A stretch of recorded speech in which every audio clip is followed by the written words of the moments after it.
भारतीय स्वतंत्रता आंदोलन में शामिल होने वाली महिलाओं में भारत कोकिला के नाम से प्रसिद्ध सरोजिनी नायडू एक स्वतंत्रता सेनानी, समाज सुधारक, कवयित्री और राजनीतिक थीं। उनका जन्म 13 फरवरी 1879 को हैदराबाद में हुआ था। उनके पिता का नाम अघोरनाथ चट्टोपाध्याय और माता का नाम वरदा सुंदरी था। वह गोविंद राजुलू नायडू की पत्नी थीं। बहुमुखी प्रतिभा की धनी सरोजिनी नायडू ने मात्र 13 वर्ष की आयु में लेडी ऑफ द लेक नामक कविता रच दी थी। अपनी मधुर आवाज और प्रेरणादायक भाषणों के लिए जानी जाती थीं। अपनी उच्च शिक्षा के लिए वे इंग्लैंड गईं और पढ़ाई के साथ कविताएं भी लिखती रहीं। उनकी 3 कविता संग्रह golden threshold, bird of the time और ब्रोकन विंग ने उन्हें एक सुप्रसिद्ध कवित्री बना दिया। उनकी कविताओं में देशभक्ति, प्रकृति प्रेम जैसे विषयों का समावेश होता था। भारत के स्वतंत्रता आंदोलन के दौरान श्रीमती नायडू एक प्रमुख महिला चेहरा बनकर उभरी। देश की राजनीति में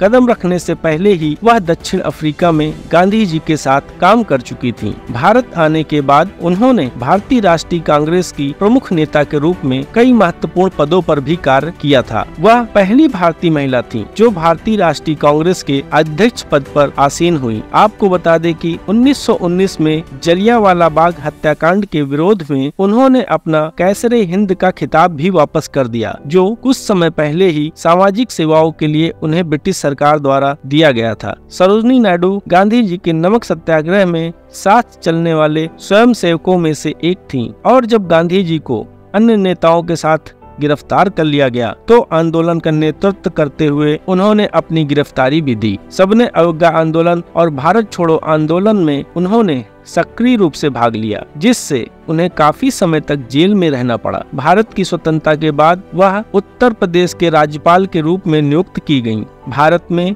राज्यपाल का पद संभालने वाली वह पहली महिला थीं। उनकी याद में भारत में उनकी जयंती पर राष्ट्रीय महिला दिवस मनाया जाता है। उनका कहना था कि भारतीय नारी कभी भी कृपा का पात्र नहीं थी, वह सदैव से समानता की अधिकारी रही है। 2 मार्च 1949 को भारत की इस महान विभूति का लखनऊ में निधन हो गया।